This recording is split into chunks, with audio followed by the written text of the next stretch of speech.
Bertemu kita di pertandingan akhir debat Perdana Integriti IPT 2011. Pertandingan pada malam ini akan mempertemukan dua pasukan di mana yang telah diumumkan oleh pengacara kita. Dari nilai datang bertandang hendak mengusik orang Melaka, USIM dan MMU bakal berperang mulut menguji minda.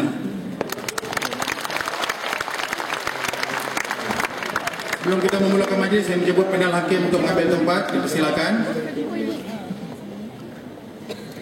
Baiklah, sebelum itu, marilah kita cuba buka suara. Saya ingin menjemput pendebat-pendebat daripada Universiti Sains Islam Malaysia untuk bangun memperkenalkan diri. Dijemput pendebat yang pertama. Silakan memperkenalkan diri anda. Bismillahirrahmanirrahim. Nama diberi Ummu Umairah Azhari daripada Pulau Pinang. Satunya belum ada kabar. Seterusnya pendapat yang kedua, silakan. Assalamualaikum warahmatullahi wabarakatuh. Saya Muhammad Irfan bin Muhammad Rosli. Saya masih lagi bujang dan available. Ini pendapat kedua. Selesai dengan saya. Dan pendapat yang ketiga, silakan.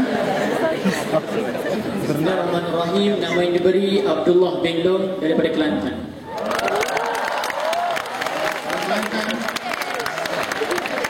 Baik, nampaknya pemirsa suara dia kata dia pejam ayam. Baik, kita beralih ke meja pembangkang. Saya jemput pembangkang yang pertama. Sila kenalkan diri anda. Assalamualaikum warahmatullahi wabarakatuh. Nama diberi Medliman bin Yusof daripada Sabah, merupakan tahun akhir pelajaran. Terima kasih. Pendebat atau pembangkang yang kedua, silakan. Assalamualaikum dan salam sejahtera. Nama saya Muhammad Rafi Akmal, berasal daripada Johor Bahru. Johor Bahru. Baik, pendebat yang ketiga. Assalamualaikum, nama saya Muhammad Nazwan, berasal dari Seremban, Negeri Sembilan. Terima kasih kepada kedua pasukan. Nampaknya suara kepada kedua pasukan baik. Minta ubat diberi ubat, dalam ubat ada penawarnya.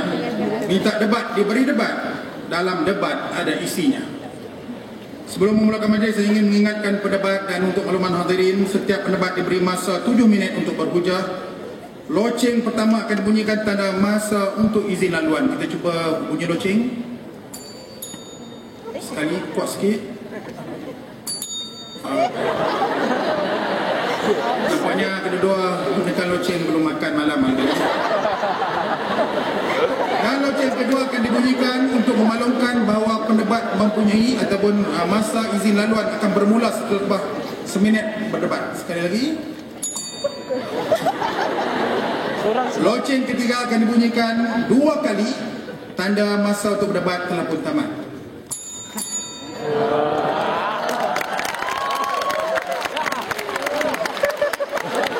Untuk makluman warga dewan sekalian, saya ingin memperkenalkan kedua orang penjaga masa kita. Penjaga masa yang pertama di hadapan saya ini Nurul Hidayah Zainal. Di sebelah kanan, pelajar program Sarjana Muda Undang-Undang.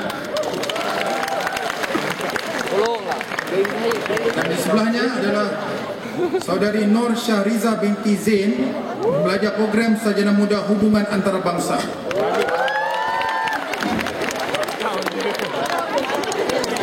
Boleh kita perkenalkan juga barisan panel hakim yang akan tugas pada malam ini. Bertindak selaku ketua hakim adalah Encik Nazrul Ismail, merupakan jumlah pendaftar di HCP Universiti Sains Malaysia dan merupakan hakim kelas tertinggi Madum. Yang kedua adalah Encik Muhammad Nazrino, Siswa Sulit Kanan yang Muhammad Timbalan Menteri Pendidikan Tinggi yang juga merupakan hakim kelas tertinggi Madum. Puan Mazlina Hussein, Isyarah Universiti Islam Antarabangsa Malaysia, merupakan juga hakim kelas tertinggi Madum. Yang hakim kita yang keempat, Encik Solihuddin Abang Syukran, Pengarah Jabatan Bahasa dan Sastra, Dewan Bahasa dan Pustaka. Seterusnya, Dr. Yasmin Oi Beng Hui, Syarah Universiti Malaysia Sabah, juga hakim kelas tertinggi Madum. Dr. A. Bakar Sarpun, merupakan timbalan Presiden Institut Integriti Malaysia dan juga hari pada malam ini turun sebagai hakim. Dan hakim yang terakhir, Encik Muhammad Fuad Osman, dari Industri Utara Malaysia juga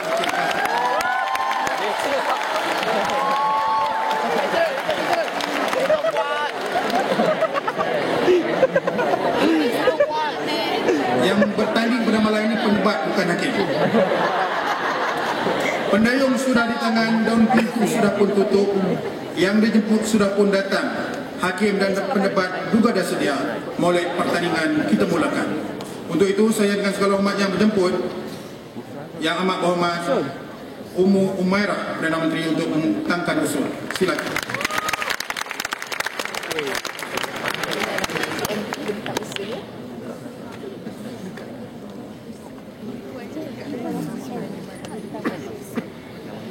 Dengan nama Allah yang Maha Perkasa lagi Maha Mengasihani. Terima kasih Boy Arif, Tuan Yang di-Pertua, rakan-rakan kerajaan Barisan Alternatif Pembangkang, seterusnya warga persidangan ramai yang bersidang pada malam ini. Assalamualaikum warahmatullahi wabarakatuh. Salam persidangan dan kecintaan saya buat anda semua. Tuan Yang di-Pertua, Dewan Yang Mulia, tsunami pilihan raya umum ke-12 menghantui kita dan hari ini kerajaan melihat dan menganalisis kembali setiap kesilapan dan kekuatan yang berjaya untuk memenangi hati rakyat. Lantaran itu, hari ini kerajaan tampil mencadangkan satu usul perdebatan berbunyi integriti politik penentu PRU, undi PRU 13. Baiklah, kita terus kepada pendefinisian usul perdebatan kita hari ini. Pertama, apakah itu PRU 13? PRU 13 adalah pilihan raya umum yang ke-13 yang akan diadakan bagi menyambung kesinambungan pilihan raya umum yang terdahulu yang bertujuan untuk menyanjung hak demokrasi Tuan Yang di-Pertua. Dan apabila kita berbicara apakah itu integriti, integriti dari sudut literal adalah kejujuran, politik pula adalah ilmu tentang cara pemerintahan. Dan frasa integriti menurut Kak Nikam Sonokibat di dalam bukunya Asas Sains Politik mendefinisikan integriti politik sebagai kembali kepada fitrah manusia yang dilahirkan bersama dengan naluri seorang pemimpin yang amanah dan bertanggungjawab.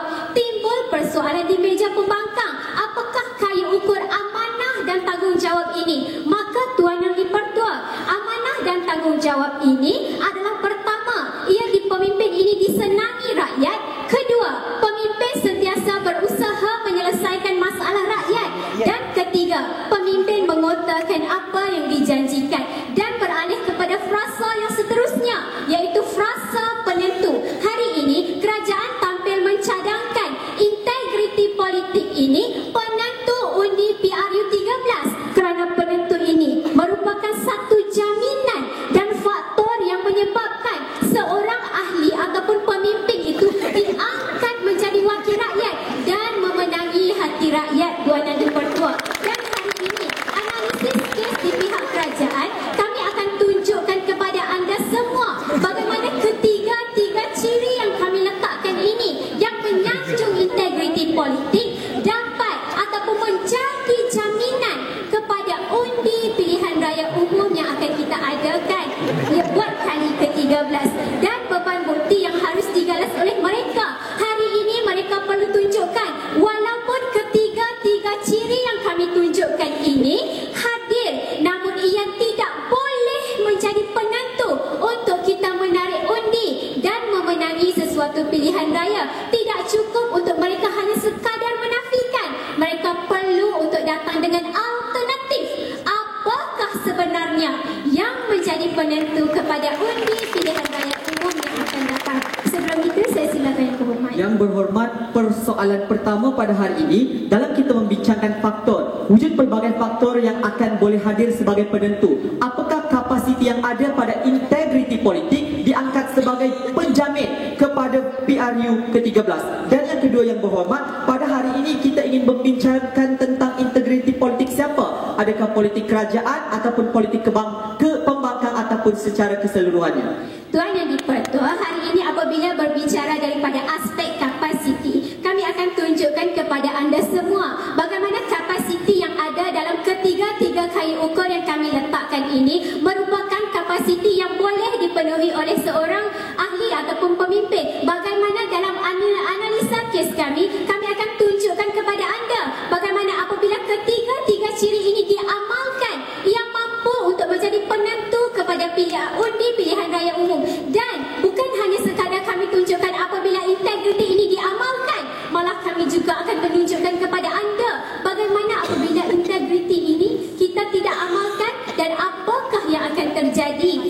Dipertua Dewan Yang Mulia. Baiklah, struktur penghujaan di panel kerajaan. Selaku Yang Amat Berhormat Perdana Menteri, saya akan tunjukkan kepada anda semua dalam pilihan raya kecil Tuan Yang Dipertua. Bangun yang kedua akan berbicara dari aspek pilihan raya umum, dan seperti biasa yang ketiga akan membuat siaran eksklusif kepada anda semua tentang kesalahan-kesalahan yang cuba dibangkitkan oleh pembangkang dan pertikaian mereka hari ini ingin melihat.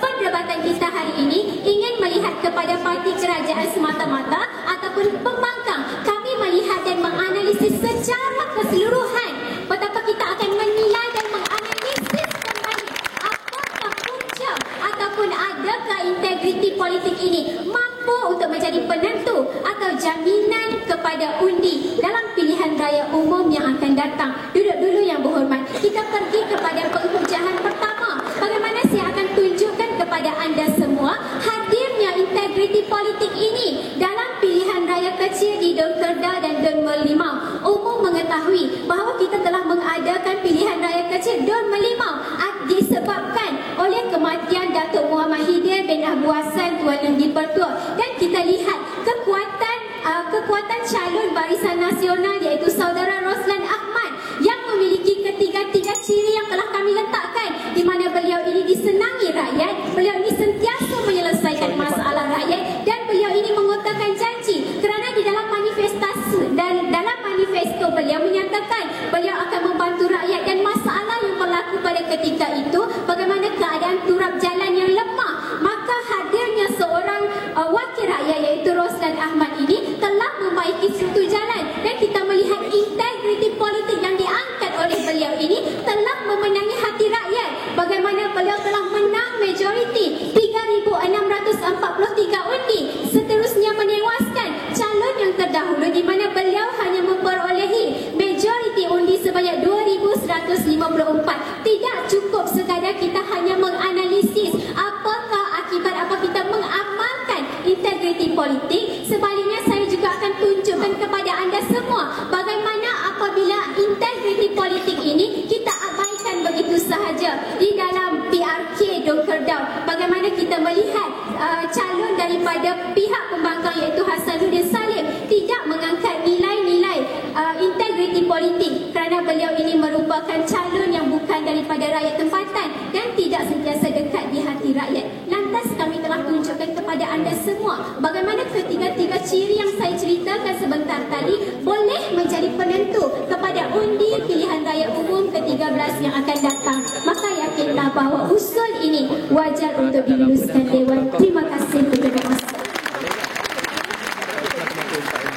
Terima kasih kepada Yang Amat Berhormat Umairah Azhari, Anak Daerah Negeri Pulau Pinang, mengambil program pengajian undang-undang sivil dan syariah. Hobinya adalah menjana perkhidmatan. Apabila tanya apakah pendapatan yang dicari, jual kunci bilik ke bilik. Makanan kegemaran Tuan Yam, makanan yang disediakan oleh UUM juga makanan kegemaran beliau. Sepanjang berdebat ni dia kata UUM menyediakan menu ala kampung, dia suka. Buku yang digemari adalah Agustin Paul punya karangan. Permainan rakyat yang digemari Batu Seremban. Itulah berdebat kita, kecil-kecil cili padi, tapi nampaknya dia garang apabila mengarah ketiga pemuda. Baik, kita balik ke meja pembangkang. Saya jemput Yang Berhormat Ketua Bangkang, Yang Berhormat Mayor Aiman Ritu. Silakan. A'udzubillahi minasyaitonirrajim. Bismillahirrahmanirrahim. Terima kasih Tuan Yang Dipertua sega orangnya, Kabinet Kerajaan, Pakatan Pembangkang serta hadirin dan hadirat yang ramai bersidang pada hari ini. Assalamualaikum warahmatullahi taala wabarakatuh, dan salam satu Malaysia berintegriti saya titipkan buat anda semua. Tuan Yang Dipertua, landasan perdebatan kita pada hari ini telah pun dipatri dengan bentangan usul perwakilan kerajaan. Betapa kepercayaan mereka katakan kepada sidang dewan sekalian integriti politik penentu undi PRU ke-13. Maka mengepalai perwakilan pembangkang pada hari ini, premis bangkangan kami katakan kepada anda semua, integriti politik bukan penentu undi undi PRU yang ke-13. Tuan Yang di-Pertua, di awal perdebatan ini suka untuk saya menyatakan pendirian perwakilan pembangkang untuk menerima segenap pendefinisian yang telah dibentangkan oleh Yang Amat Berhormat Perdana Menteri, satu-satunya bunga dalam persidangan kita pada hari ini. Kendati pun begitu, di sebalik pertikaian dan juga konsep yang telah pun dibentangkan pada hari ini, timbul pelbagai pertikaian yang saya kira wajib untuk saya timbulkan dan wajar untuk dijawab semula oleh timbalan Perdana Menteri Tuan Yang di-Pertua. Apabila pada hari ini mereka meletakkan penilaian kita kepada penentu ini Tuan Yang di-Pertua, bagaimana mereka katakan integriti politik sebagai penentu kepada undi PRU ke-13. Mereka cambahkan 3 kriteria yang wujud pada integriti politik ini. Yang pertama, disenangi rakyat. Yang kedua, menyelesaikan masalah. Dan yang ketiga, kata mereka, mengotakan janji. Pertikaian pertama, wujud perbezaan yang ketara apabila kita membincangkan integriti politik dan juga integriti ahli politik Tuan Yang di-Pertua. Atas sebab itulah, saya tunjukkan kepada anda bagaimana politik ini merujuk kepada sistem pentadbiran Tuan Yang di-Pertua. Yang kedua, apabila pada hari ini mereka meletakkan penilaian penentu ini, apabila keadaan itu menjamin kepada undi yang akan diraih oleh integriti ataupun ahli politik yang berintegriti. Pertikaian kedua, bagaimana pada hari ini tatkala kita ingin meraih undi dan mendapatkan undi daripada masyarakat umum mengetahui terdapat pelbagai faktor yang akan mendorong pengundi-pengundi untuk mengundi parti kesukaan ataupun parti yang mereka ingin undi Tuan Yang di-Pertua. Maka pertikaian ataupun celahan kepada mereka tatkala kita membincangkan kewujudan penentu lain, bagaimana mereka boleh katakan dan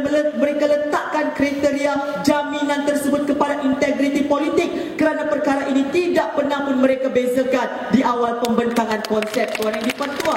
Yang ketiga, apabila pada hari ini kami nyatakan, kami tanya kepada mereka tatkala kita membincangkan tentang integriti politik ini kata mereka penentu. Kami tanyakan penentu kepada apa? Sebab itulah perdebatan pada hari ini perlu untuk berfokus sama ada pada hari ini kita ingin membincangkan integriti parti pembangkang ataupun integriti politik parti kerajaan secara keseluruhannya. Namun mereka memilih untuk menunjukkan keadaan tersebut. Namun Tuan Yang di-Pertua, sedar ataupun tidak, ketiga-tiga ciri yang mereka letakkan ini Tuan Yang di-Pertua, saya kira telah wujud sebelum tsunami politik pada tahun 2008 pun Tuan Yang di-Pertua.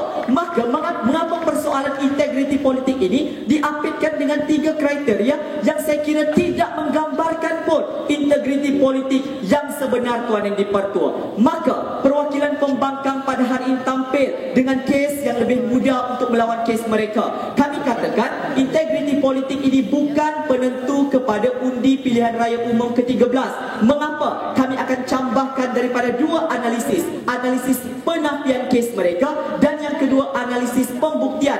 Apakah sebenarnya yang menjadi penentu kepada undi pilihan raya umum yang ke-13? Pengujahan di perwakilan pembangkang. Saya akan berhujah dalam analisis penafian kes perwakilan kerajaan, dan bangkit yang kedua ini akan berhujah dalam analisis pembuktian. Apakah sebenarnya yang menjadi penentu kepada undi pilihan raya umum yang ke-13? Dan yang ketiga, seperti mana lazimnya, akan menoktahkan perjuangan perwakilan kerajaan. Silakan mana-mana yang comel. Dan saya yang comel. Dalam anda berkaitan dengan integriti politik, kata anda ia tidak boleh dicerminkan kepada ahli politik, tetapi ia perlu dicerminkan kepada sistem yang digunakan. Persoalan saya dalam konteks usul hari ini, kita membincangkan tentang undi pilihan raya umum. Bagaimana anda ingin kaitkan sistem dengan pilihan raya umum ini?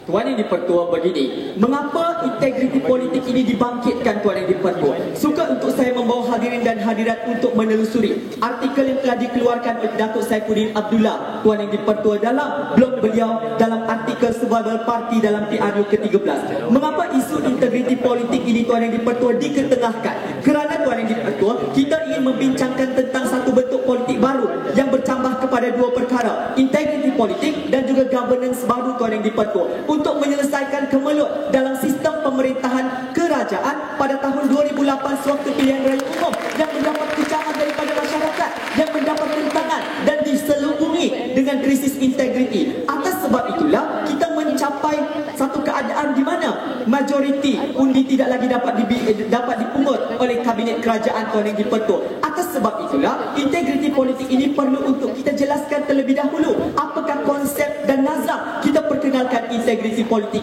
yang ditinggalkan sepi oleh ketiga-tiga mereka.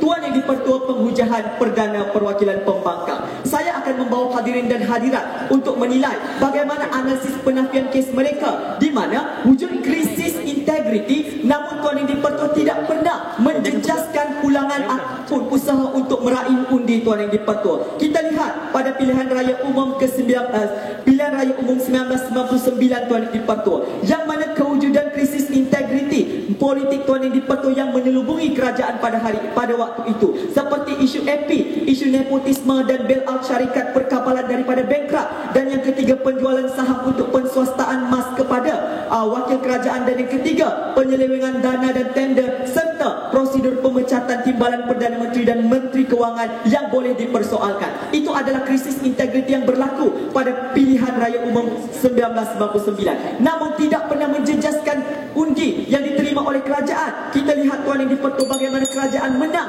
2/3 dengan kemenangan 148 kerusi, manakala barisan alternatif pada masa itu hanya mendapat 42 kerusi. Apa yang ingin saya tunjukkan kepada anda, tatkala kewujudan krisis integriti politik pun Tuan Yang di-Pertua tidak pernah bergantung kepada undi ataupun tidak pernah menjejaskan pendapatan ataupun undi daripada rakyat, membuktikan kepada kita Tuan Yang di-Pertua walaupun integriti politik ini wujud masalah, namun tidak mempunyai berkaitan kepada undi daripada masyarakat. Terima kasih penjaga masa yang berintegriti. Mohon terus membangkang. Terima kasih kepada Yang Berhormat Mayor Aman Yusof, anak kelahiran Sandakan Sabah, mengambil program kajian undang-undang. Bila ditanya pointer semasa 3.4, hobi dia makan dan tidur. Memang menjadi kegemaran pelajar-pelajar di UUM juga. Itu tidak berintegriti. Tokoh yang dimati Nelson Mandela, pengalaman manis beliau membahagiakan ibu bapanya. Apabila ditanya buku apa yang digemari, katanya 7 budak kecil dengan Cinderella. Permainan rakyat digemari adalah galak panjang, walaupun orangnya tidaklah begitu panjang. Terima kasih Yang Berhormat Ketua Pembangkang. Kita balik ke meja kerajaan. Saya jemput Yang Amat Berhormat Timbalan Perdana Menteri Muhammad Ikhwan Muhammad Rosli.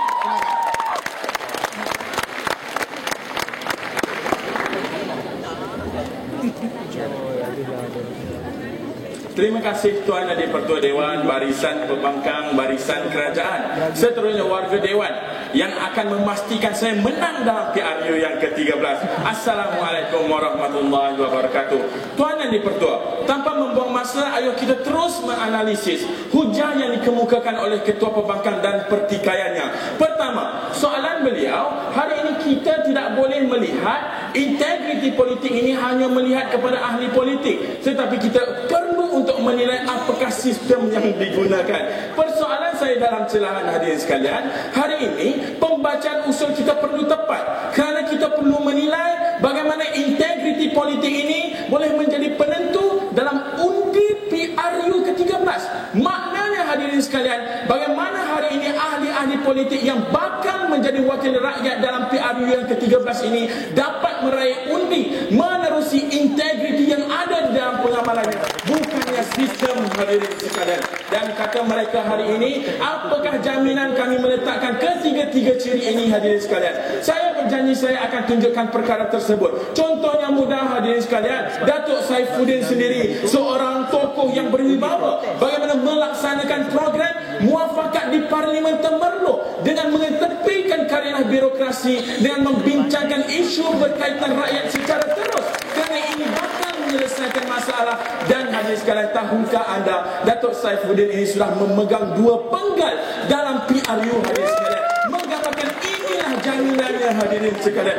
Dan kata mereka, masalah integriti politik ini sudah wujud sebelum tahun 2008. Memang benar, integriti politik ini sudah lama wujud. Di saat bermulanya PRU pada tahun 1956, di saat kita ingin membangunkan negara, sudah ada integriti politik yang dinilai oleh rakyat untuk menentukan siapakah pemimpin yang bakal untuk menerajui negara. Kata mereka hari ini, krisis integriti 1999 yang telah dilakukan oleh kerajaan tidak langsung menjejaskan reputasi kerajaan dalam PRU yang berkaitan pada tahun tersebut. Anda tidak menganalisis. Tahukah anda kajian daripada Profesor Atori Husin, penganalisis politik Malaysia, yang menjelaskan pada tahun berikut bagaimana undi majoriti bagi kerajaan walaupun menang 2/3 bagi Dewan Parlimen jatuh, hadirin sekalian, menggambarkan memanglah integriti politik ini dinilai oleh rakyat. Soalan yang pertama daripada yang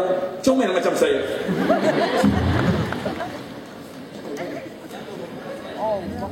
saya lagi belum tunjukkan bagaimana integriti politik itu mampu menjadi jaminan dan faktor.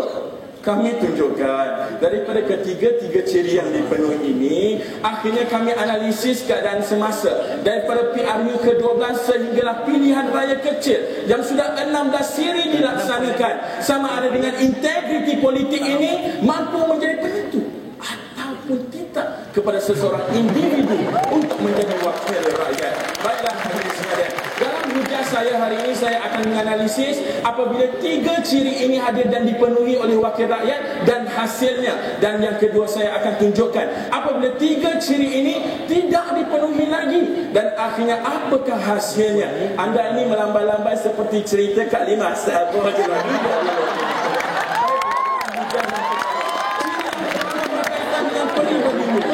disemani oleh rakyat. Bagaimana hadirin sekalian di bawah kepimpinan Datuk Seri Najib bin Tun Abdul Razak ketika Tuan Guru Datuk Seri Aziz Nikmat yang terlantar di Institut Jantung Negara kerana sakit jantung, hadirin sekalian, di bawah kepimpinan beliau telah pun menziarahi Datuk Seri Nik Aziz bin Nikmat. Walaupun umum sedia mengetahui bahawasanya dua pemimpin ini berbeza daripada fahaman politik, namun kepimpinan di bawah Barisan Nasional ini berbuat baik bukan sahaja kepada teman tetapi juga pada musuh perjuangan, hadirin sekalian. Begitu juga dengan perjuangan dalam mengangkat nilai keselamatan masyarakat Malaysia yang ada di luar negara dengan mengambil masyarakat Malaysia di dalam krisis keselamatan di Mesir berkaitan dengan rusuhan untuk menggulingkan Husni Mubarak, hadirin sekalian, yang dikenali dengan Ops Piramid. Bagaimana Datuk Seri Najib bersama kepimpinannya mengambil dengan dana kerajaan demi mengangkat inilah kebajikan rakyat yang perlu untuk diutamakan, hadirin sekalian.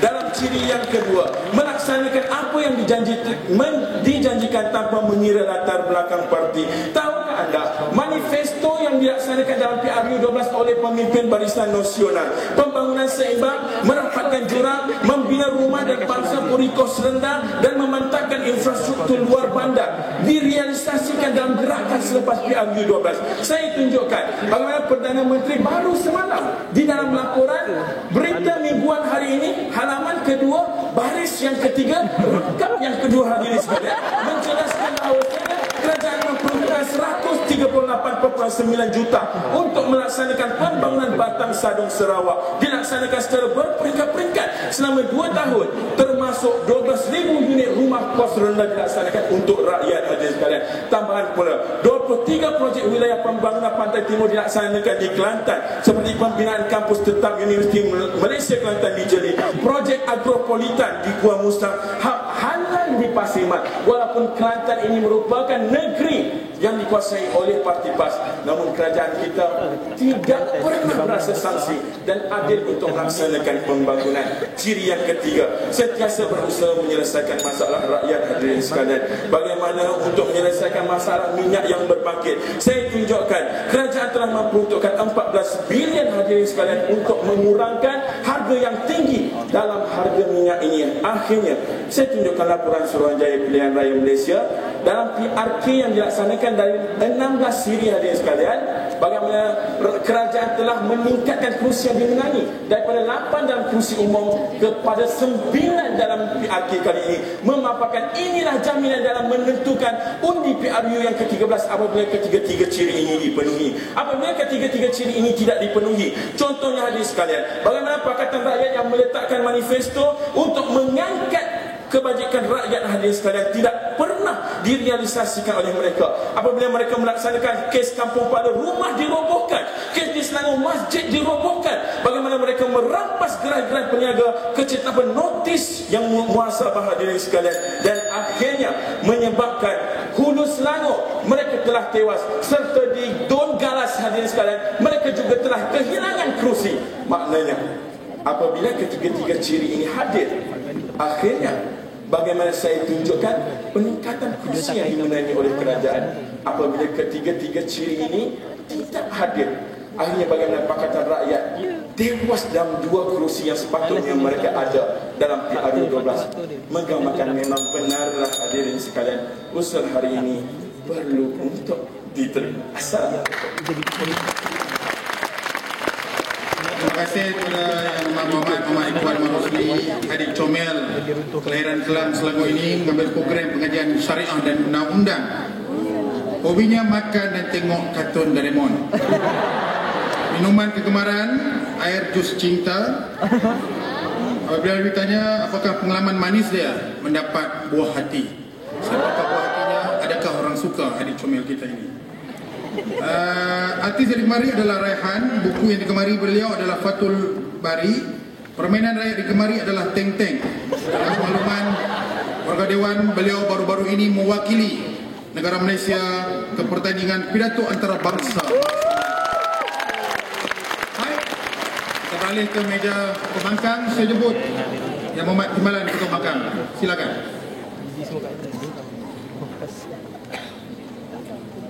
Tuan Yang di-Pertua, di balik kehebatan media kerajaan pada hari ini, saya berasa cukup kesal dengan pemikiran sempit mereka menganggap bahawa kerajaan adalah sentiasa berintegriti dan pembangkang sentiasa tidak berintegriti.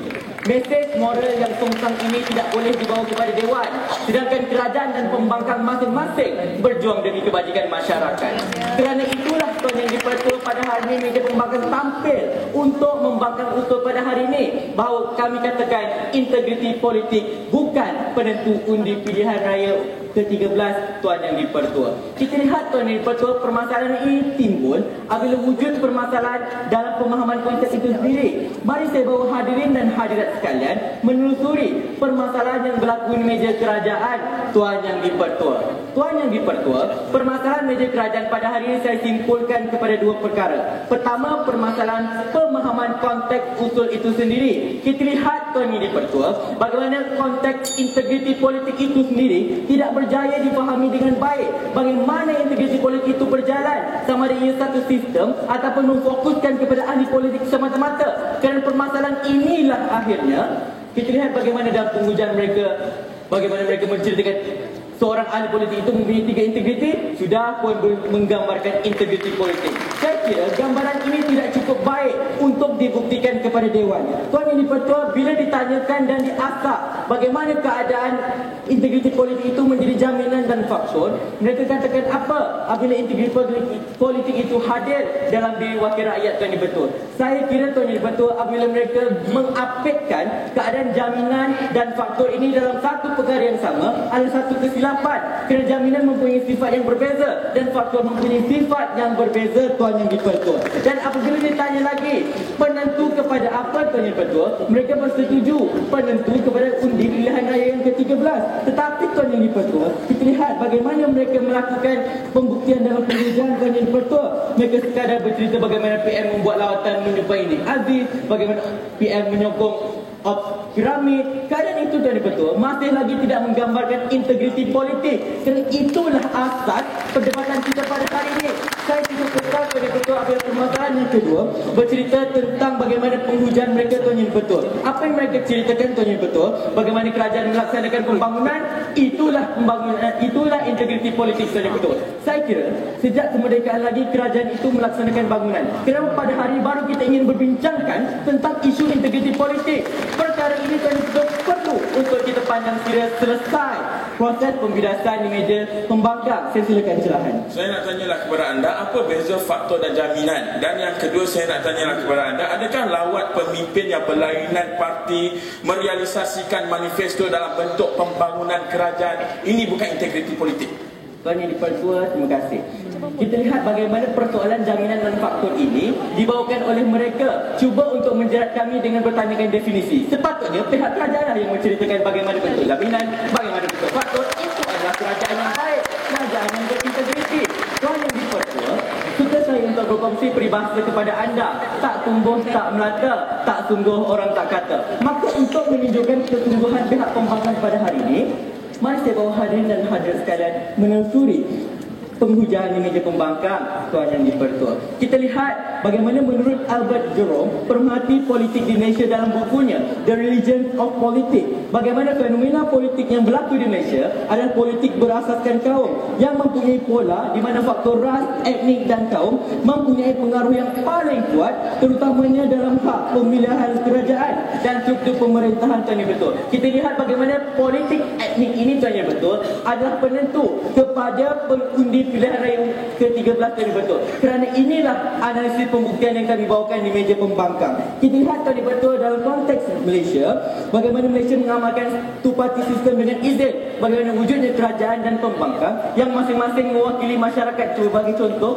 Barisan Nasional mempunyai UMNO yang mewakili Melayu, MIC yang mewakili India dan MCA yang mewakili Cina. Tuan Yang Betul, kita lihat bagaimana perwakilan masyarakat ini Tuan Yang Betul, inilah yang kita katakan politik berasaskan kaum. Kerana itulah Tuan Yang Betul, kami buktikan kepada anda bagaimana politik etnik ini yang menjadi penentu undi pilihan raya ke-13 Tuan Yang Betul. Sebagai contohnya Tuan Yang Betul, kita lihat bagaimana di kawasan Ijo yang mempunyai majoriti masyarakat India, kita letakkan wakil rakyat yang berbangsa India untuk meraih undi masyarakat India di kawasan tersebut. Tuan Yang Betul, saya kira jelas ceramah politik etnik yang telah saya lakukan. Mari saya bawakan kepada anda pada tahun 1999 bagaimana pilihan raya ke-10 telah pun dijalankan. Senario politik yang berlaku, kita lihat bagaimana sebanyak 6,631,000 daripada 9,564 itu pengundi berdaftar mengundi di pilihan raya utama. Walaupun begitu, jumlah kursi parlimen sebanyak 148 telah pun jatuh, 86% berbanding 162 kursi pada tahun 1995. Tuan Yang Betul, kita lihat apa komentar yang telah pun dilakukan oleh ahli-ahli politik ataupun pemerhati politik.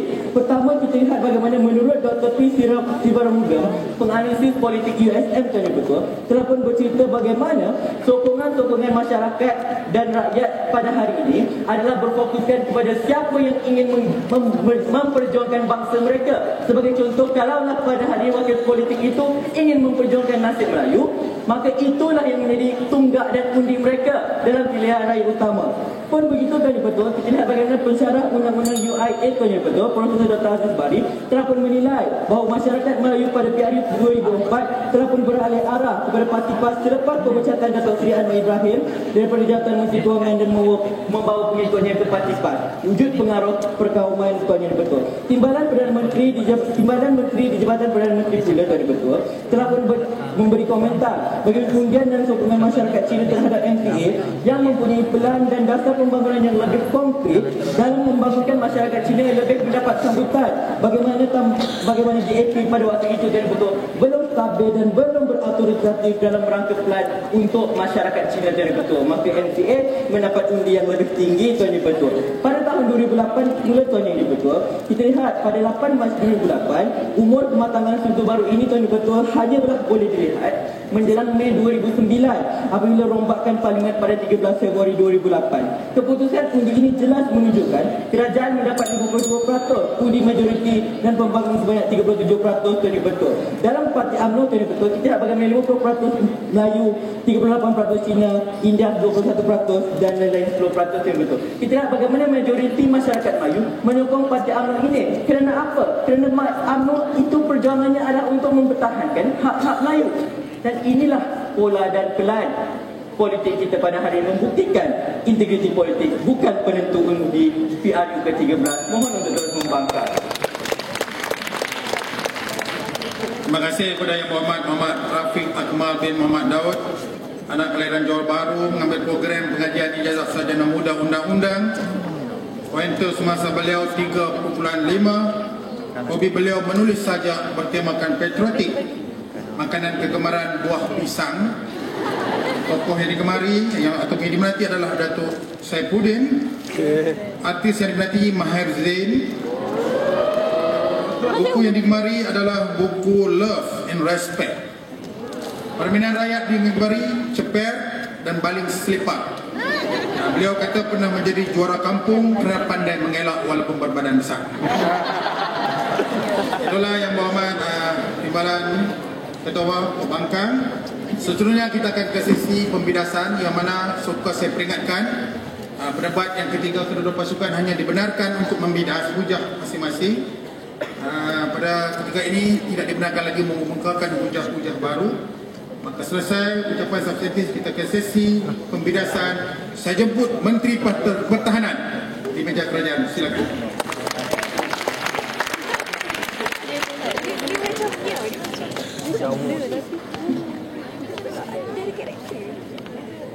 Auzubillahi minasyaitonirrajim. Ketika kita berbicara tentang tokoh integriti politik negara, Tuan Dipertua, beliau ada di hadapan kita pada hari yang berhormat Datuk Saifuddin Abdullah. Kebetulan nama ayahanda yang berhormat Datuk Ustaz Haji Abdullah Long sama dengan yang berbicara pada hari ini. Tapi itu bukan menjadi kayu ukur sehingga beliau dinobat sebagai tokoh integriti politik negara. Kerana beliau mempunyai integriti inilah kita angkat beliau sebagai pemimpin dan wakil rakyat kita, Tuan Dipertua Dewan. Tuan Dipertua Dewan, rakan-rakan kabinet kerajaan pembangkang, ahli-ahli yang berhormat yang bersidang. Assalamualaikum warahmatullahi wabarakatuh. Tuan yang Dipertua Dewan, hari ini Dewan membincangkan satu usul yang mana Dewan perlu yakin percaya integriti politik penentu undi PRU 13. Di kabinet kami tunjukkan kepada Dewan bagaimana integriti politik ini kami tunjukkan 3 elemen penting dari segi disenangi rakyat, berusaha menyelesaikan masalah rakyat dan mengutarakan janji Tuan Dipertua. Namun Tuan Dipertua, di kabinet mereka pada hari ini, apa yang perlu beliau tunjukkan di kabinet mereka? Mereka perlu nafikan ketiga-tiga elemen yang kami nyatakan ini bukan penentu kepada undi PRU 13 Tuan Dipertua. Namun sedar ataupun tidak, dalam pengujahan yang pertama yang kedua, ada beliau nafikan ketiga-tiga elemen ini? Saya katakan tidak pernah beliau nafikan Tuan yang Dipertua Dewan. Yang kedua, pada hari ini, sekiranya mereka menafikan integriti politik ini sebagai penentu undi PRU 13, beliau perlu tunjukkan apakah alternatif yang mempunyai kapasiti yang lebih dibandingkan dengan integriti politik ini. Beliau tunjukkan pada hari ini adalah politik berasaskan kaum, Tuan Dipertua. Persoalan saya cukup mudah, Tuan Dipertua. Bagaimana sekiranya PRU ataupun PRK dijalankan pada saat itu adalah kedua-duanya adalah kaum yang sama, kaum Melayu kedua-duanya, maka nilai integriti dipilih, bukan politik berasaskan kaum, Tuan yang Dipertua Dewan. Itu yang kedua. Yang ketiga, Tuan Dipertua, mereka mempersoalkan katanya integriti politik ini berbeza dengan integriti ahli politik Tuan Dipertua. Saya kira di kabinet kami faham, Tuan Dipertua, integriti politik dan integriti ahli politik adalah satu perkara yang sama, Tuan Dipertua. Di kabinet mereka, jika mereka katakan ia berbeza, nyatakan pendefinisian di kabinet anda. Apakah integriti politik, apakah integriti ahli politik itu, Tuan Dipertua? Saya kira mereka tidak ada jawapan. Kerana apa anda ini begini, Tuan Dipertua? Andai kata adanya sebuah kedai makan, Tuan Dipertua, dan adanya pekedai dalam kedai makan itu. Namun apabila kita melakukan pemeriksaan, kedai makan ini didapati kotor, tidak mematuhi etika kebersihan. Tindakan yang diambil adakah kepada kedai ini ataupun ahli politik pekedai ini, Tuan Dipertua? Kedua-dua kita ambil tindakan, Tuan yang Dipertua. Jika mereka cukup ambil tindakan kepada kedai, maka dah habis masalah, Tuan yang Dipertua. Itu yang mereka perlu fahami, Tuan Dipertua. Yang keempat, Tuan yang Dipertua Dewan, katanya masalah integriti ini, Tuan yang Dipertua, telah wujud sebelum berlakunya tsunami politik 2008. Inilah yang kami katakan, Tuan Dipertua. Oleh kerana wujudnya masalah integriti ini, Tuan Dipertua, maka berlakulah tsunami politik 2008, Tuan yang Dipertua. Namun kita sedar bagaimana kebijaksanaan yang telah dilakukan oleh kerajaan kita. Kita lihat bagaimana pilihan raya kecil, sebanyak 18 pilihan raya kecil yang terakhir pada saat ini. Kita melihat kerajaan BN berjaya mempertahankan undi rakyat sehingga memenangi pilihan raya kecil ini, Tuan Dipertua. Kerana apa? Mengangkat nilai integriti. Kita lakukan muhasabah kembali, Tuan Dipertua Dewan. Yang kelima, Tuan Dipertua, mereka mempersoalkan katanya kami tidak pernah menceritakan. Hanya kami bercerita ahli politik kerajaan sahaja yang mengangkat nilai integriti. Pembangkang pun kami ceritakan juga, Tuan Dipertua. Persoalan kita pada hari ini, mana-mana ahli politik yang mengangkat nilai integriti, kita angkat sebagai pemimpin. Tidak kira sama ada pembangkang maupun kerajaan, Tuan yang Dipertua Dewan. Terima mana-mana celahan. Yang berhormat, saya berikan satu contoh. Katalah di sesuatu kawasan ada wakil pembangkang, wakil kerajaan. Kedua wakil ini mempunyai ketiga-tiga kriteria inilah. Kita kata, bagaimana keadaan integriti politik ketiga-tiga kriteria ini akan penentu untuk undi di didapati. Tuan Yang di-Pertua ini bagi kedua-dua pihak, kita nilai yang mana paling integritas. Itu gagal difahami oleh mereka. Saya kira mereka berpura-pura tidak faham pada hari ini Tuan Yang di-Pertua Dewan. Baiklah kita lihat apa masalah Kota Pembangkang pada hari ini Tuan Yang di-Pertua. Katanya wujudnya krisis integriti tapi tetap meraih undi Tuan Yang di-Pertua Dewan. Katanya dalam PRU 1998 adanya isu-isu integriti yang berlaku, isu AP, nepotisme, presiden dan sebagainya. Akhirnya tidak menjejaskan undi BN ini Tuan di-Pertua, sehingga kan Tuan Yang di-Pertua pada tahun 1998 BN masih mempertahankan 2/3 kursi majoriti ini Tuan di-Pertua. Namun sedar ataupun tidak Tuan di-Pertua, pada pilihan raya 1994 ini, pada pilihan raya 2004 Tuan di-Pertua, sedar ataupun tidak Tuan Yang di-Pertua, pada pilihan raya 1998 ini Tuan Yang di-Pertua, berlakunya peningkatan undi yang telah berlakunya peningkatan bilangan kursi bagi pihak parti pembangkang Tuan di-Pertua daripada 1994. Kerana apa berlakunya isu ini Tuan Yang di-Pertua. Namun apa tindakan yang telah dilakukan oleh kerajaan BN Tuan di-Pertua pada tahun 2004, lahirnya Perdana Menteri Tun Haji Abdullah Ahmad Badawi memperkenalkan pelan integriti nasional. Kita angkat pemimpin integriti, akhirnya undi BN meningkat pada tahun 2004, menafikan kembali Tuan di-Pertua bilangan kerusi bagi pihak parti pembangkang ini Tuan di-Pertua. Saya tunjukkan bagaimana integriti politik ini Tuan di-Pertua.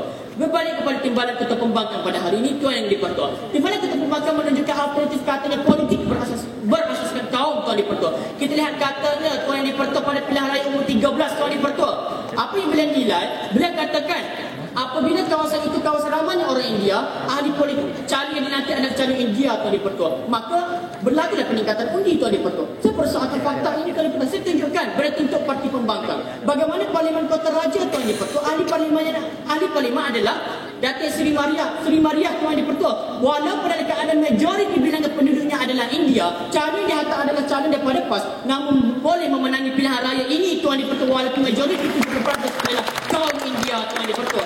Yang kedua dalam isu timbalan menteri, dalam isu Tuan di-Pertua yang kedua Tuan di-Pertua, katanya dalam pilihan raya ini Tuan di-Pertua, bagaimana UMNO ini berjaya memenangi pilihan raya ini Tuan di-Pertua dengan peratusan sebanyak 52% ini Tuan di-Pertua. Katanya kerana UMNO ini adalah parti orang Melayu Tuan di-Pertua, maka ramainya orang Melayu yang mengudinya Tuan di-Pertua. Persoalannya Tuan di-Pertua, UMNO yang bertanding dalam pilihan raya bukan mengangkat nilai Melayu sahaja Tuan di-Pertua, namun mereka bertanding atas sikap Barisan Nasional mewakili MCA, MIC, semua kaum Tuan di-Pertua, bukan hanya mewakili kaum Melayu mereka katakan pada hari ini. Saya kira penafian yang mereka cuba tunjukkan dalam Dewan Perdebatan pada hari ini bukan boleh dijadikan alternatif yang kukuh Tuan di-Pertua. Setuju di kabinet mereka tunjukkan alternatif yang sebenar yang lebih kukuh daripada integriti politik. Mohon untuk mencara. Terima kasih kepada Yang Muhammad Abdullah Belong, anak kelahiran Subang Krian, Kelantan. Kecil tapi garang orangnya. Program pengajian sarjana muda fiqh dan fatwa Islamic Banking, pointer semasa 3.50. Minuman kegemaran jus oren. Tokoh hormati Imam Syafi'i, falsafah hidupnya biar kurus tapi berhati badan. Pengalaman manis beliau merupakan mantan naib Yang di-Pertua Majlis Pukulan Belajar Nusi Sains Islam Malaysia. Buku yang digemari buku Berani Gagal, permainan rakyat digemari congkak. Katanya itu permainan selamat. Kalau tidak dia kena bully kalau dia bermain permainan yang lain. Dan untuk makluman, hadirin hadirat, pendebat simpanan bagi pasukan Nusi Sains Islam Malaysia adalah saudara Muhammad Irhamuddin bin Ibrahim dari Temukan Gemuruh. Walaupun tidak turun bertanding, beliau kena bersiap sedia sekiranya mana-mana pendebat di atas ini tumbang. Baiklah, kita balik ke meja pembangkang. Saya jemput Yang Muhammad pembangkang pertama. Silakan.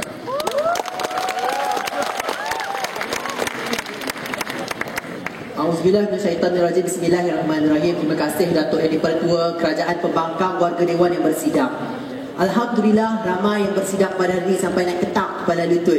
Beginilah Datuk Yang di-Pertua, kita mohon permohonan Datuk Yang di-Pertua untuk menilai semula kes yang amat berhormat Perdana Menteri Datuk Ummu Umairah. Macam Arab sikit. Begini, kembali kepada fitrah manusia merupakan pendefinisian yang diberikan kepada beliau melihat kepada dua keadaan, amanah dan bertanggungjawab, dan kemudian dibahagi pula kepada tiga, disenangi, berusaha menyelesaikan masalah rakyat dan janji ditunaikan. Persoalan pertama, siapakah golongan yang terlibat di aspek ketiga-tiga perkara ini? Adakah pertama calon pilihan raya ataupun mereka yang sudah pun memenangi pilihan raya? Mengapa soalan ini saya bangkitkan? Kerana dalam pengujahan Datuk Ummu sebentar tadi, beliau tunjukkan bagaimana calon pilihan raya yang bertindak dan sebagainya. Untuk pengetahuan umum, calon pilihan raya tidak mempunyai kapasiti untuk bertindak menyelesaikan masalah rakyat ataupun menunaikan janji, sebab beliau masih lagi belum pun masuk dalam pejabat untuk menjadi ahli pilihan, ahli kawasan tersebut. Baiklah, bagaimana keadaan yang ketiga? Kata beliau ada 1-2 ahli politik yang mereka tunjukkan pada Dewan Perdebatan pada hari ini. Pada hari ini, dengan menunjukkan 1-2 ahli politik tidak pernah menjawab integriti politik penentu undi di pilihan raya umum yang ke-13. Sebab itulah kami di meja pembangkang menilai sistem bagaimana trend pengundi yang mengundi sewaktu pilihan raya umum, bukan menunjukkan 1-2 ahli politik yang bertanding memenuhi ketiga-tiga kriteria, maka itu yang akan menjamin trend pilihan raya umum yang ke-13 yang akan datang. Perkara ini gagal mereka perjelaskan. Masalah keempat, konsep mereka. Pembuktian kes mereka mudah. Mereka tunjukkan aja apa yang kerajaan buat, segala segenap usaha kerajaan. Mereka katakan, inilah janji manifesto dan inilah contohnya memenuhi ketiga-tiga kriteria yang akan menjadi jaminan kepada pilihan raya umum yang ke-13. Sampaikan menjemput pelajar pulang dari Mesir pun, beliau katakan ini yang akan menjadi jaminan pilihan raya umum ke-13. Tahukah anda ini merupakan mandat asal kerajaan untuk menyelamatkan pelajar kita, bukan tindakan sewenang-wenangnya. Dan jika benarlah ini nak dikaitkan dengan pilihan raya umum, manifesto mana perkara ini datang? Tidak pernah beliau perjelaskan. Kemudian apa yang beliau tunjukkan? Kononnya pada hari ini apa yang mereka buktikan sebenarnya kewujudan integriti politik. Tetapi apa yang mereka gagal kaitkan apabila ahli politik yang berintegriti ini berjaya mengawal pengundi ataupun menjemput pengundi untuk mengundi mereka. Perkara tersebut yang sepatutnya ditunjukkan dalam Dewan Perdebatan. Dan yang paling akhir, Menteri Pertahanan pada hari ini membuka skop pengujahan baru. Apabila beliau katakan untuk menilai keadaan paling berintegriti. Persoalan saya kepada beliau, bagaimana kita nak ukur keadaan paling berintegriti ini? Adakah kedua-dua calon ini diberi ambil ujian ataupun ambil peperiksaan sebelum pilihan raya tersebut? Yang markah paling tinggi, itulah paling berintegriti. Kita pilih beliau siapa yang buat pilihan raya. Ketujuh permasalahan yang telah saya bentangkan kepada, jangan gelakkan salah diorang, tak baik. Kita belajar bersama. Masalah beliau ini tidak menjustifikasikan satu keadaan bagaimana integriti menjadi penentu undi pilihan raya umum ke-13. Kalau kuasa penentu ini berat hukumnya. Baiklah, persilakan Datuk Ummu yang nak menyelamatkan kes. Yang berhormat, hari ini anda menyatakan bahawa sistem dan ahli politik itu adalah orang berbeza. Sedangkan yang pertama, yang kedua berbicara soal parti dan juga individu, respon. Dan yang kedua hari ini anda bertanya, apabila kedua-dua berintegriti, anda tunjukkanlah kedua-duanya paling disenangi, paling menyelesaikan masalah dan paling mengutarakan janji. Itulah pilihan rakyat. Paling disenangi, paling menyelesaikan masalah. Persoalan saya, belum masuk ke pejabat, macam mana nak menyelesaikan masalah? Kedua-dua paling, siapa yang kita nak pilih? Sebab itu ialah tidak boleh.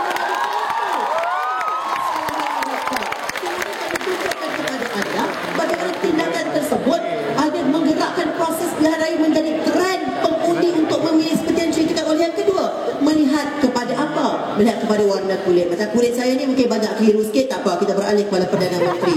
Baiklah, beralih kepada hujah beliau berbicara tentang pilihan raya kecil Kerbau dan Merlimau. Kata beliau kekuatan calon akan membantu rakyat dan sebagainya, dan bagaimana berlakunya penurapan jalan, dan akhirnya beliau memenangi pilihan raya. Dan Hasanul Saleh pula tidak sentiasa dekat di hati rakyat. Adakah orang yang tidak berasal pada kawasan tersebut tidak berintegriti dan tidak memenuhi ketiga-tiga kriteria yang beliau tetapkan? Perkara tersebut yang beliau gagal jelaskan kepada Dewan tersasul-sasul. Baiklah, kemudian beliau masih lagi gagal menunjukkan apa? Keadaan beliau masih lagi seorang calon pilihan raya. Soalan saya, bagaimana calon pilihan raya ini bertindak menurap jalan dan menjadi wakil rakyat pula? Itu yang kuasa gagal diperjelaskan kepada Dewan. Dan saya sangkal hujah beliau. Beralih pula kepada Timbalan Perdana Menteri, berbicara tentang projek pembangunan di Kelantan, dan kata beliau pada hari ini bila projek pembangunan di Kelantan ini dijalankan, maka pengundi akan percaya dengan ketiga-tiga kriteria yang ditetapkan dan akan terus mengundi. Saya berikan anda contoh yang cukup menyayati, tak ada menyayati manapun. Kita nilai bagaimana Pulau Pinang, bagaimana kerajaan Barisan Nasional memberikan segala-galanya kepada mereka, memberikan kompar setinggi-tinggi alam dan sebagainya, namun memenuhi manifesto pilihan raya dan sebagainya. Tapi PRU ke-12 mereka memilih pembangkang bukan kerana Barisan Nasional tidak menunaikan janji, tidak memiliki ketiga kriteria, kerana pertukaran ataupun pemilihan warna kulit mengikut kaum yang gagal diperjelaskan oleh mereka yang melambai-lambai di seberang sana. Kemudian kita beralih pula bagaimana dalam pilihan raya, ujar beliau cukup lucu. Beliau janji nak cerita tiga kriteria. Anda semua menjadi saksi, tak pernah sekali pun beliau sentuh ketiga-tiga kriteria dalam pengujahan beliau ni. Saya buktikan kepada anda. Kata beliau dalam pilihan raya kecil, 8 Barisan Nasional dah menang. Dan di Hulu Selangor, rumah dirobohkan, masjid dirobohkan, dan keadaan Hulu Selangor dan Galan dan sebagainya, maka kalah. Persoalan saya, adakah calon yang kalah ini tidak memenuhi ketiga-tiga kriteria yang beliau tetapkan, tidak pernah diperlihatkan? Adakah calon yang menang itu pun memenuhi ketiga-tiga kriteria yang ditetapkan? Bersama saya sebentar lagi dalam debat terbuka, saya akan tunjukkan kepada anda isu yang sangat panas. Rangkuman perdebatan begini, apa yang telah pun kami tunjukkan kepada anda, kami tunjukkan trend pengundi, bukan melihat kepada berapa integriti ataupun integriti yang ada kepada wakil-wakil calon rakyat dan sebagainya. Tapi apa yang mereka tengok adalah perbezaan ataupun keadaan warna kulit itu yang diceritakan oleh yang kedua. Dengan itu saya mohon untuk terus membangkang. Terima kasih ucapkan kepada Yang Berhormat Muhammad Nazwa bin Kamaluddin, anak kelahiran Seremban Negeri Sembilan, mengambil program pengajian undang-undang pelajar tahun 4. CGPA semasa adalah 3.5. Hobi beliau tidur membaca, minuman kegemaran kopi, makanan kegemaran Italian. Tokoh yang lagi pengalaman manis berada di pentas akhir beberapa kali. Artis yang diminati Ramlah Ram.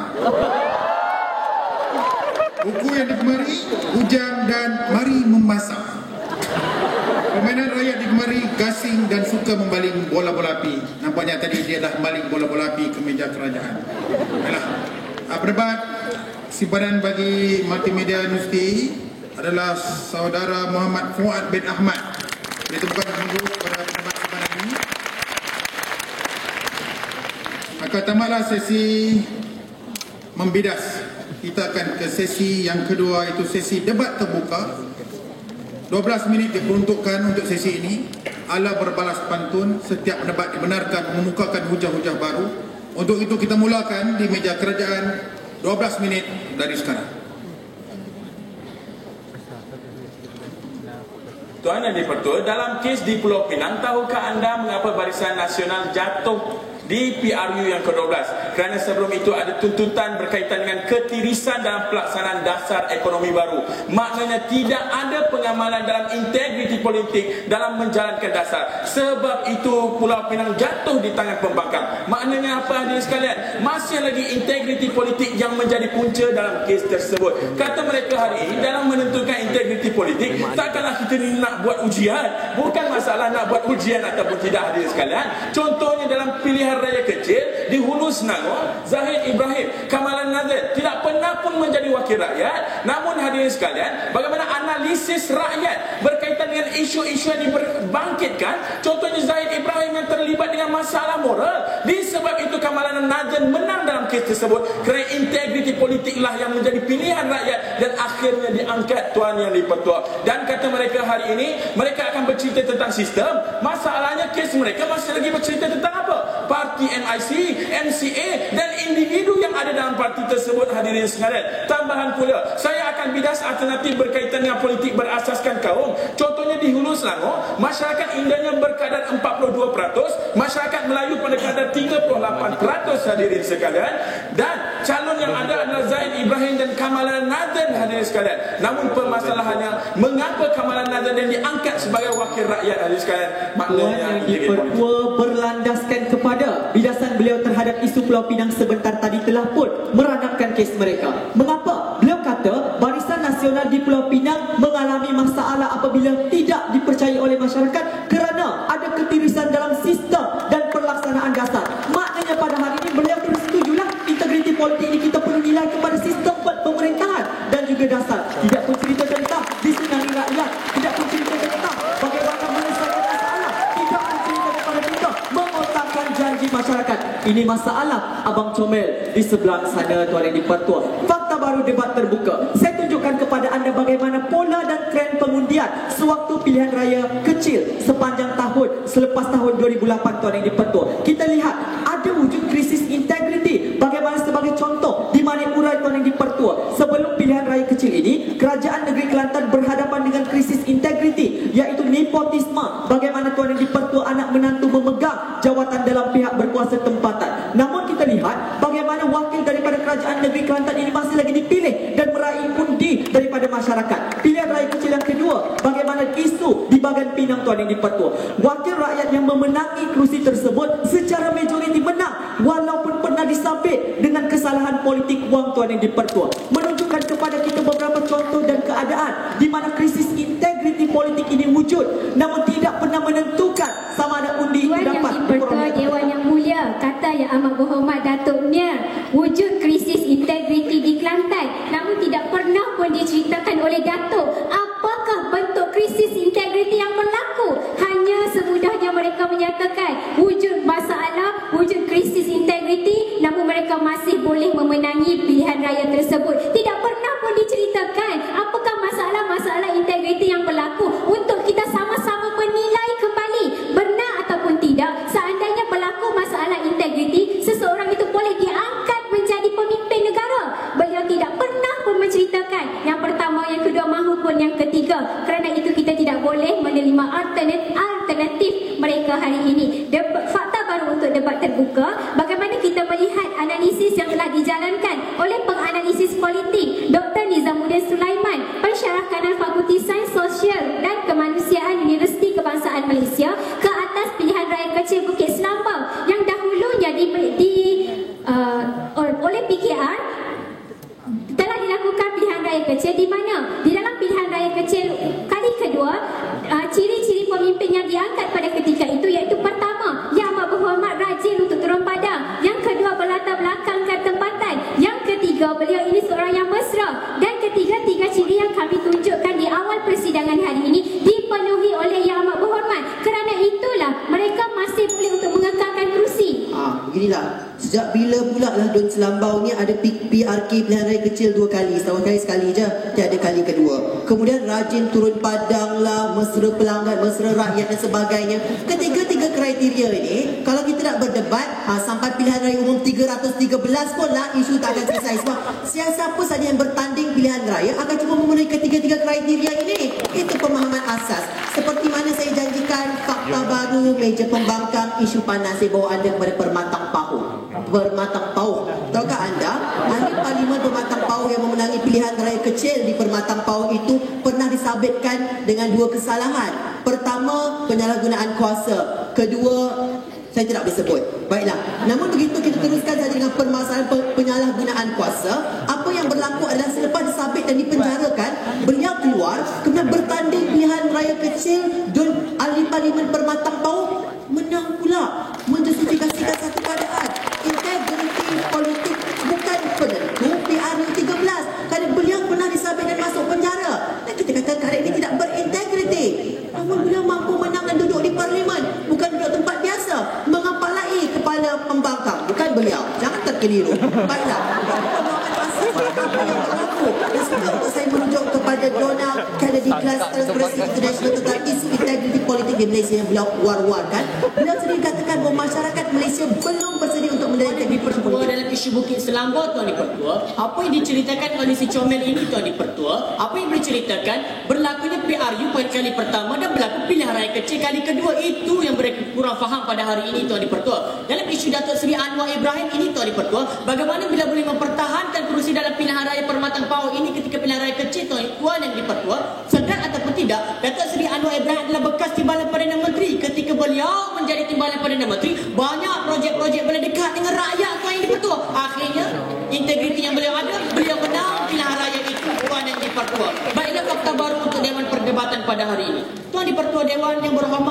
Seri Mustafa Muhammad, seorang bekas menteri pekerja tinggi Tuan Yang di-Pertua. Bagaimana Yang Muhammad Datuk Seri Mustafa Muhammad, seorang ahli parlimen jeli, beliau cukup rapat dengan rakyat di parlimen beliau Tuan di-Pertua, hingga ke rumahnya di Darul Falah menjadikan tempat untuk rakyat berhimpun menyampaikan masalah Tuan di-Pertua. Beliau datang ke college community jeli, dibuatkan tu syarat rakyat Tuan di-Pertua. Beliau memenuhi 3 syarat kriteria ini Tuan di-Pertua, disenangi rakyat, mesra dengan rakyat dan sebagainya Tuan di-Pertua. Akhirnya beliau mempertahankan kerusi parlimen jeli pada PRU 2008 Tuan di-Pertua. Dan kita lihat fakta yang kedua Tuan di-Pertua, yang berhormat mulia Tengku Razali Hamzah Tuan di-Pertua. Kita tahu beliau merupakan seorang keturunan raja Tuan di-Pertua. Namun apa yang beliau tunjukkan, beliau cukup rapat dengan rakyat, pangkat dan Bagai kambing menanduk bukit, tanduk tak patah, bukit yang runtuh. Itulah yang saya ibaratkan pihak kerajaan pada hari ini. Mereka cuba untuk menyelamatkan kes mereka, namun akhirnya mereka yang terkorban sendiri. Apabila kita ingin menilai sistem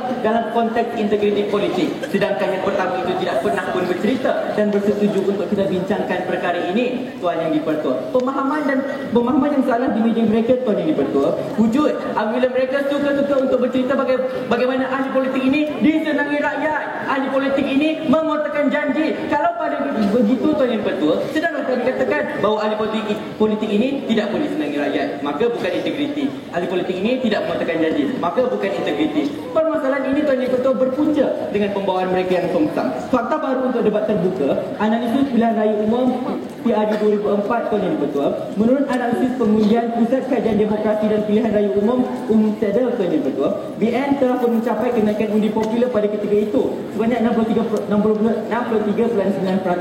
dan BN telah pun berjaya meraih 2/3 majoriti. Memetik ulasan Merdeka Review Center Tuan Yang, hal ini disebabkan oleh pertukaran tampuk pimpinan Perdana Menteri Tun Abdullah Ahmad Badawi yang berimejkan Mr. Cliff dan mempromosikan konsep Islam Hadari Tuan Yang. Pada waktu itu Tuan Yang, desakan dan desaan masyarakat Melayu pada waktu itu adalah untuk meliberalisasikan penggunaan dan pegangan agama. Tuan Yang di-Pertua, analisis untuk debat terbuka hingga kesahan ini dalam pembentangan Yang Amat Berhormat Datuk Mir membezakan kepada kita dan menuntut untuk kami tunjukkan politik dan ahli politik adalah dua instrumen yang berbeza. Namun hingga kesahan ini mereka masih lagi tidak pernah menunjukkan kepada kita apakah perbezaan di antara politik dan ahli politik. Pun begitu, penghujahan terakhir daripada Yang Amat Berhormat yang kedua sebentar tadi bercerita tentang ahli politik. Bermakna hari ini mereka bersetuju untuk menceritakan kepada kita integriti politik itu sendiri merujuk kepada kelakuan ahli politik itu sendiri. Kerana di dalam politik itu sendiri, untuk mengukur kebersihan ataupun tahap integriti, kita melihat kepada individu-individu yang hadir di dalam di dalam parti politik itu sendiri. Kerana itu pertikaian mereka ini adalah pertikaian tidak logik, dan pertikaian kedua tentang jaminan dan faktor masih lagi tidak pernah dijelaskan oleh mereka. Dan sekalipun mereka mendatangkan dengan alternatif, konon-kononnya yang menentukan pilihan, menentukan undi rakyat adalah politik berasaskan kaum. Dan pertikaian kami seandainya dua calon yang dicalonkan itu berasal daripada dua parti, dua kaum yang sama, bagaimana mereka mengukur dan kita boleh memilih siapakah ahli politik yang layak untuk kita angkat, Tuan Yang di-Pertua. Fakta kes untuk debat terbuka, bagaimana PRK Dun Tenang, di mana PRK ini dijalankan atas kematian wakil rakyat. Penggulungan untuk debat terbuka begini. Baiklah, apa masalah meja pembangkang sebenarnya? Apa yang mereka lakukan adalah mereka mengalami satu, meja kerajaan mengalami satu sindrom yang dikenali sebagai sindrom sebut-sebut jah. Sindrom ini sebenarnya ada masalah. Pada beliau sebut satu nama ahli politik, iaitu Dr. Nizamuddin. Dia katakan rajin turun padang, rajin selesaikan masalah. Kemudian ahli politik kedua, ahli parlimen jeli, mesra rakyat. Kemudian Tunku Razali Hamzah juga mesra rakyat. Apakah sebenarnya permasalahan dari aspek pembuktian mereka adalah mereka sebut satu dua nama ahli politik kerana mereka harap untuk meyakinkan anda bahawa sebenarnya isu dan usul perlu diterima Dewan. Sedangkan kami hadir lebih realistik. Kami tunjukkan kepada anda dari segi pelbagai aspek empirical, statistikal dan juga dari bentuk pelbagai kajian yang kami bentangkan kepada anda bagaimana trend pengundian masyarakat di negara kita. Kita bukan berbicara tentang apa yang dilakukan oleh ahli politik tersebut, tetapi apakah integriti politik itu akhirnya menjadi menjemput masyarakat untuk mengundi di PRU ke-13 dan perkara ini tidak pernah mereka jentik sekalipun. Walhal fasa PRU 13 itu dibiarkan sepi oleh meja kerajaan. Dah suara dah. Baiklah Tuan Yang Dipertua, makna katanya usul integriti politik penentu undi PRU ke-13 perlu kita tolak Dewan kerana kegagalan mereka untuk meletakkan satu bentuk pembuktian yang konklusif. Mohon terus membangkang. Terima kasih. 15 minit telah pun tamat, maka tamatlah sesi debat terbuka. Untuk makluman warga Dewan, Universiti Sains Islam Malaysia di peringkat separuh akhir telah menewaskan Universiti Melaya, manakala MMU Multimedia Universiti di peringkat separuh akhir telah menewaskan Universiti Malaysia Sabah. Gagah sungguh Panglima Debat pergi berperang ke negeri Purla. Hebat sungguh para pedebat, orang yang garang dapat dijina. Daripada tuan-tuan, semoga kita akan lebih meneliti di sesi debat pergulungan. Jadi untuk sesi pergulungan 4 minit diperuntukkan kepada setiap perwakilan meja. Kita mula di perwakilan pembangkang 4 minit sejemput mana-mana wakil.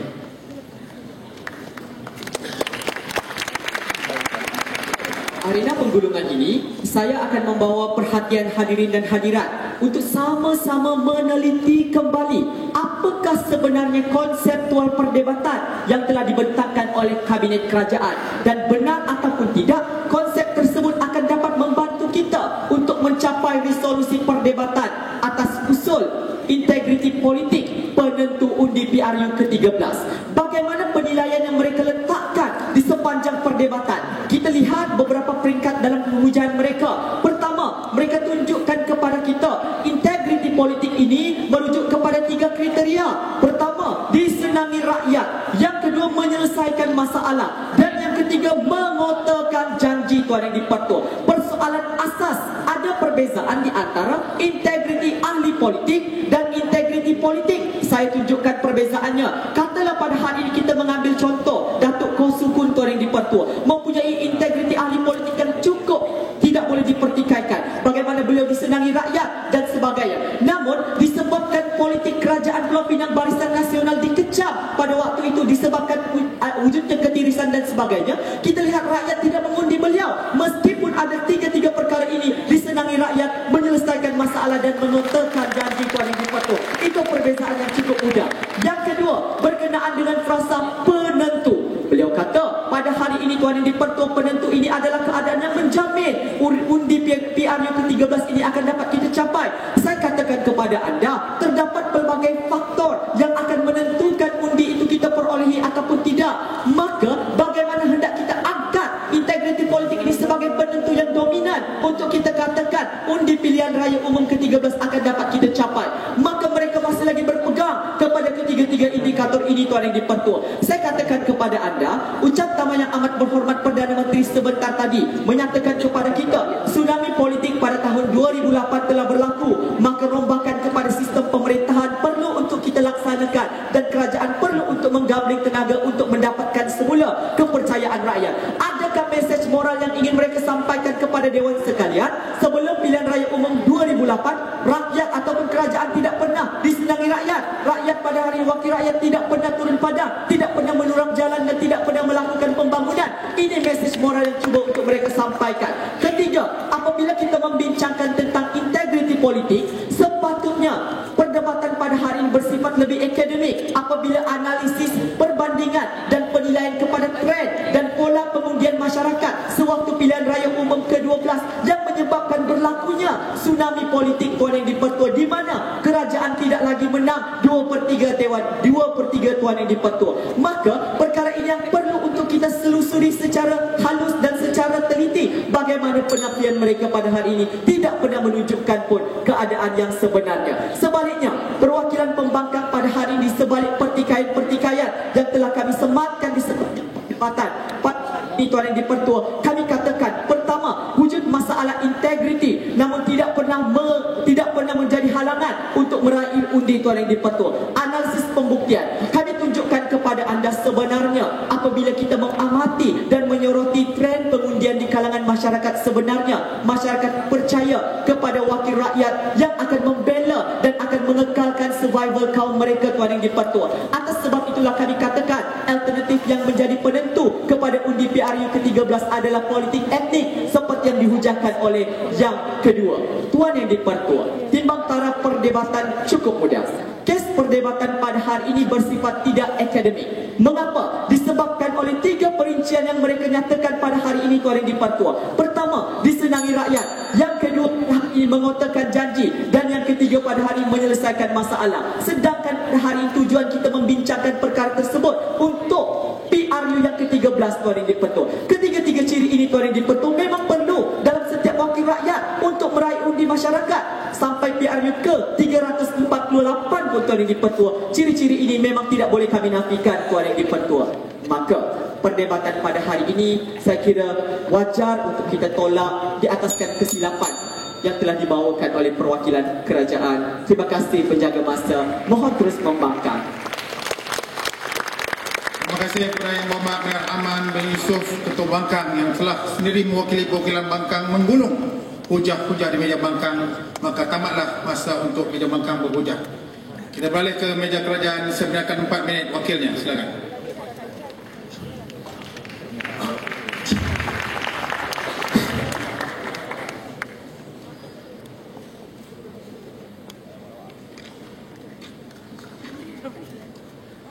Tuan Yang di-Pertua Dewan Yang Mulia, sebenarnya perkataan terakhir dalam sesi penggulungan, ciri-ciri inilah yang perlu, ciri-ciri inilah yang tidak dapat mereka nafikan, sebenarnya menjerat diri mereka. Ketua Pembangkang ini sudah ambil garfu dan cakar-cakar muka yang kedua dan yang ketiga, kerana di dalam sepanjang penghujaan substantif sehinggalah dalam sesi penggulungan, mereka tidak pernah menafikan ketiga-tiga ciri ini, sehinggalah yang terakhir mengatakan ketiga-tiga ciri ini memang perlu, kerana memang perlulah yang menjadi penentu. Hadirin sekalian, penggulungan ini sudah membunuh kes anda. Baiklah hadirin sekalian, hari ini saya akan bawakan anda dalam satu perjalanan cerita untuk membezakan kefahaman di antara meja pembangkang dan kerajaan dalam mentaklik setiap frasa yang ada dalam usul perdebatan. Pertama, apabila kita berbincang tentang integriti politik, hari ini kami mensasarkan 3 ciri berkaitan dengan peribadi seseorang pemimpin, berkaitan dengan manifesto yang berjaya direalisasikan, dan berkaitan dengan keadaan bagaimana mereka menyelesaikan masalah rakyat, apa yang dibidas oleh mereka. Kata mereka, bagaimana seseorang wakil rakyat yang belum lagi menjadi wakil rakyat ingin merealisasikan manifesto. Kerana itu hari ini kami ceritakan bukan sahaja tentang wakil rakyat yang akan menjadi, tetapi kami menganalisis keadaan Parti Barisan Nasional, Parti Pembangkang sebelum ini yang akan bertanding dalam PRU yang ke-13, hadirin sekalian. Kerana kita perlu menilai sama ada mereka membuat kerja ataupun tidak, sama ada mereka mengutarakan janji ataupun tidak, sama ada mereka menyelesaikan masalah rakyat ataupun tidak. Kerana inilah mereka tidak menjelaskan tentang perkara ini. Kerana bagi mereka, kes integriti politik ini hanya akan dilihat kepada wakil rakyat yang akan bertanding. Dan kata mereka di awal pembidasan konsep, mereka ingin melihat kepada sistem yang digunakan. Namun sepanjang penghujaan mereka hanya menceritakan tentang tokoh, tentang individu, tentang parti, sama seperti kami. Jadi apa guna pembidasan ini, hadirin sekalian? Tambahan kata mereka hari ini, krisis integriti inilah yang tidak menjejaskan langsung, sedangkan kami telah membidas perkara ini. Krisis integriti pada tahun 1999 inilah yang menjatuhkan undi majoriti buat Kerajaan Barisan Nasional. Kerana kefahaman mereka ini membawa kepada permasalahan dalam memahami frasa yang seterusnya menjadi penentu ataupun tidak dalam undi PRU 13, hadirin sekalian. Kerana itu kami melihat dan kami menganalisis bagaimana kerja-kerja yang dilaksanakan oleh kerajaan dan wakil-wakil rakyat sepanjang tempoh daripada PRU 12 sehinggalah keadaan semasa hari ini, hadirin sekalian. Sama ada kerja ini dilaksanakan ataupun tidak, sama ada mereka menyelesaikan masalah ataupun tidak. Dan akhirnya saya hadir kepada satu jaminan, hadirin sekalian, iaitu kemenangan Barisan Nasional yang semakin meningkat dalam pilihan raya kecil yang diadakan sepanjang selepas 2008. Inilah jaminan yang kami tunjukkan, dan mereka hadir dengan satu jaminan yang tidak kukuh, iaitu politik berasaskan kaum. Soalan saya mudah, hadirin sekalian, andai dalam satu pilihan raya kecil itu calonnya adalah Melayu bersama Melayu. Contohnya di Kerbau, Syed Ibrahim Syed Ahmad bersama Hasanuddin Salim. Bagaimana politik kaum ini boleh menentukan calon? Kerana itu saya katakan, hanya integriti politik yang dapat membezakan sama ada siapa yang layak menjadi pemimpin ataupun tidak. Kerana itu masalah politik kaum ini tidak dapat dijadikan sebagai alternatif dalam menjawab usul pendebatan hari ini. Saya telah tunjukkan dan leraikan kekusutan persoalan yang mereka timbulkan. Mereka masih lagi tidak menjawab berkaitan dengan jaminan dan faktor yang patut dibezakan. Mereka masih lagi tidak menceritakan tentang sistem yang mereka janjikan di awal perdebatan. Percayalah, baik-baik skrip di dalam cerita yang menjadi fenomena rakyat Malaysia, kalau tidak punya integriti politik ini, sudah pasti tidak sampai ke puncak jaya dalam pilihan raya umum yang ketiga untuk mencapai. Kalau anda percaya kita patut menerima usul hari ini, angkat tangan macam saya.